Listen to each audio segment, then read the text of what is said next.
The second thing that I use social media for, of course, is information sharing.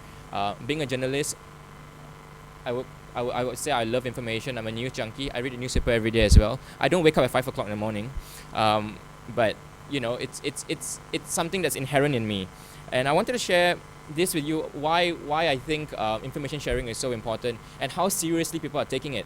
The U.S. Open is happening at the moment, and just last week, Andy Roddick, the number one U.S. player, tweeted and said, "I can't believe that the U.S. Open wants to control how we Twitter during these 2 weeks, because they are afraid that these players will be able to share information about their games and stuff, and it will lead to match fixing."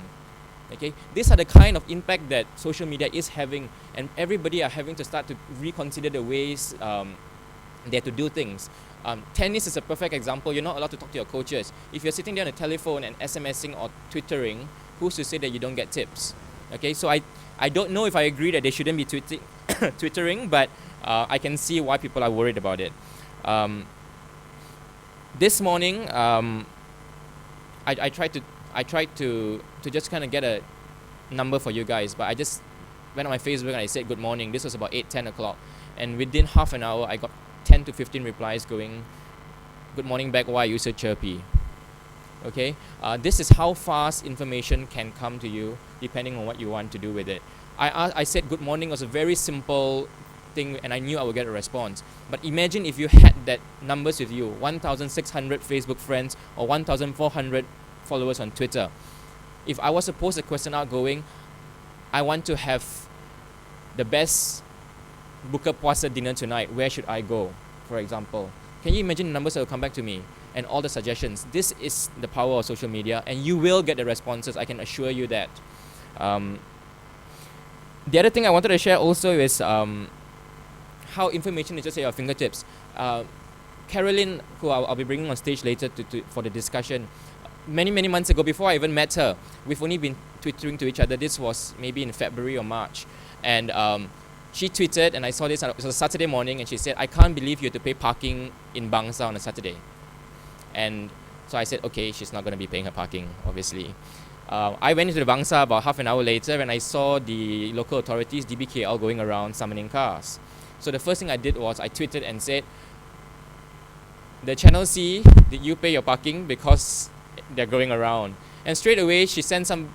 She was getting her hair done, and she sent someone, one of the shampoo boys or something, to go and do it and pay for her. This is how quick the information can go, right? And it's all about. It's not even about paying attention or anything. It just happened to be my Twitter feed. I saw it and I just thought, okay, I can respond back to her and I'll save her 30 ringgit summon.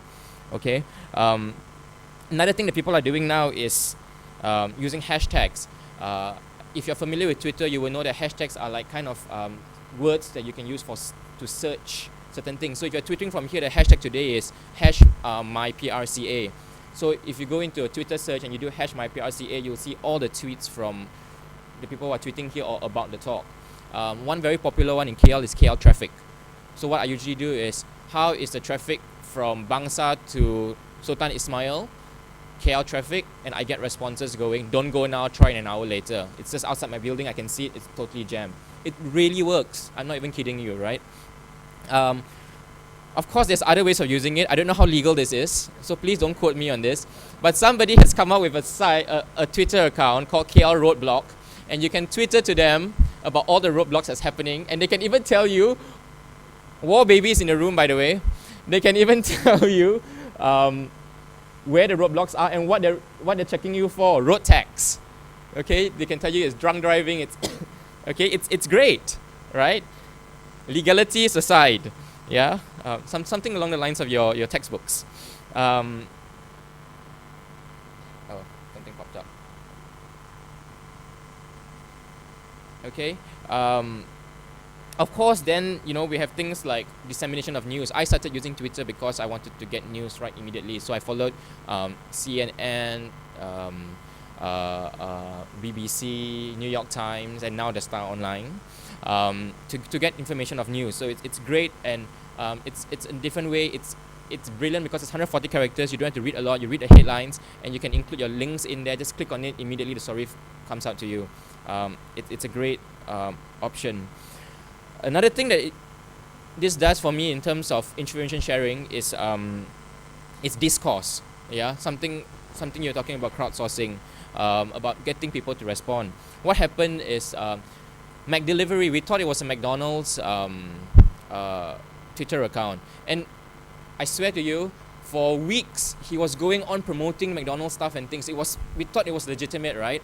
Until one day, this was a few months back during the crisis in Perak with the elections and stuff, and suddenly he went, if you're worried about, don't worry so much about the Perak crisis, just chill and have a McDonald's. So obviously some of us, myself included, thought that it was not in very good taste, considering that it's an issue of democracy, right? Whichever way whichever side you take. So we responded, and this person responded in a very negative manner, and everybody really retaliated, and retweets were going around, and people started going like, how can McDonald's be doing this and stuff like that. This is how discourse happens, and it's great because people are starting to talk. Some people were defending McDonald's and saying he's entitled to his own opinion. Some people are saying no, you can't use a brand to try and promote political inclinations and things like that. What happened then is we found out that we suspected it might be brand jacked, and a friend of ours, Lim Zik, he basically went on to the Facebook side of McDonald's, and they knew that this was legal because there's a link from it, not legal, sorry, a proper site, because there was a link on it on the McDonald's website, and asked, there's something happening on your Twitter account, are you aware of it? And they responded, we're not on Twitter. So immediately we found out that it was brand jacked. So McDonald's didn't actually own the Twitter account. So to all you PR practitioners, if you're working on new clients and things like that, register your accounts before it gets brand jacked. Okay?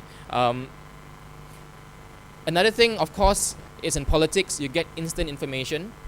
These are two of our MPs who tweet from Parliament. Whether or not they should be tweeting instead of listening is another matter. But basically, we get first-hand information. I work in a newspaper, I know the value of it. But isn't it great that we're listening to the arguments immediately as opposed to having to wait for a news report? Because even if you do an online news report, you still have to wait for someone to sit down, consolidate all the information and write it. It will take you 20 minutes, half an hour, 15 minutes. This is almost immediate. And the best part is if you follow all these people, and a lot of people are on there, Lim Kit Siang and everybody and all, they fight with each other on Twitter. Okay? It's very entertaining. Of course, I don't know whether how many of you are familiar with the Hudson River episode. This was one of the, I think, Twitter's greatest success stories. This was it last year or early this year? That the aeroplane crashed into the Hudson River. And basically the first information about it before any of the news people even got to the location was somebody tweeted from the ferry going to save and help these people and said, on the way to get people from the plane that crashed into the Hudson River, immediately it went out. Everybody knows about it now. Nowadays, so many other ways people are using it for the same thing. Iran is a great example. They blocked Facebook, they blocked emails and things like that. People were twittering. They blocked the Twitter side, but people were twittering from there via SMS and different ways of doing it. These are information that's coming out immediately. Closer to home, at the ISA rally a couple of months ago, people were twittering live from there. And what I was doing is, I wasn't there, but I was retweeting all the information, and they were so accurate and they were so sharp to the point where people were coming to me going, thanks for all the information, I hope you are safe. I was sitting in front of my computer. Okay, this is how vivid images Twitter can give you images of things that are happening. The same thing a few days ago with the unfortunate incident with the cowhead protesters in Shah Alam. The first news that came out of it was not on a media portal; it came out via Twitter. Okay, this is how fast things are going, and for a news junkie like me, this is a perfect opportunity and a perfect way to get my information.